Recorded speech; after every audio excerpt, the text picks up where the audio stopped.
So the modern operational model in an organization is, in simple terms, the leader has direct reports where he sets expectations and then measures and assess how effectively they're meeting those expectations. Those direct reports have direct reports that they do the exact same thing with, and so forth and so on. And you create this cascading, centralized command and control environment. So, like a set of Russian Matryoshka dolls, you have this nested view of how things get done from an operational perspective. Now, hierarchies are, fine for the care and feeding of your people, but they aren't very nimble. They don't allow you to tap into the full depth and breadth of your capability within your organization. They distance frontline staff from your higher level purpose as an organization. And they stand in the way of meaningful collaboration. Because if somebody here wants to collaborate with somebody in another department or business group, some version of this has to happen.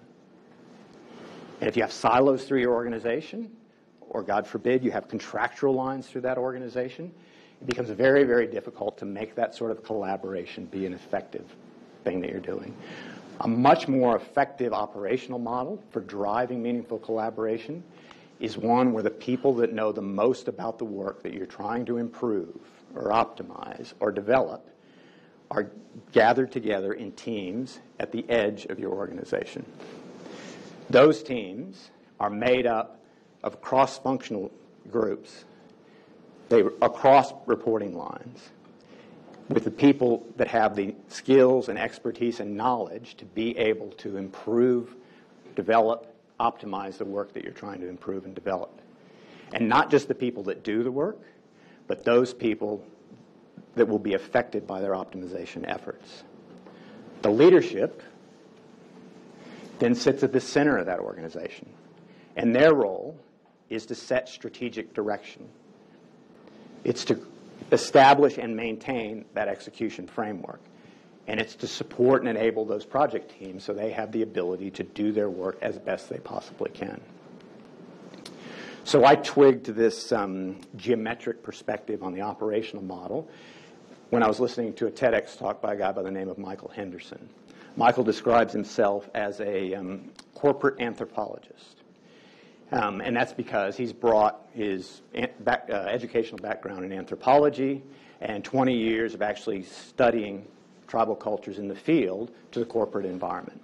And what Michael says in his talk is that when you ask people in the corporate environment to describe their organizational structure, almost invariably they describe some sort of a triangle sitting on its base with a leader at the apex. He said you ask the same question of a tribal group, and invariably they describe a flat circle with the leaders and the elders at the center of that circle and the tribe gathered around them.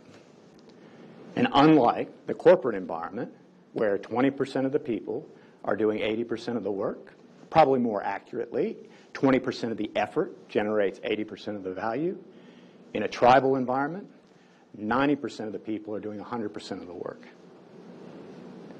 The 10% that aren't are either too young and they're learning, or they're too old and they're teaching. So if you want to create the sort of empowering environment that drives your business forward, you need to ensure that your purpose is not something that's a secret that you're letting your people in on, that it's a tribe that they're all a member of.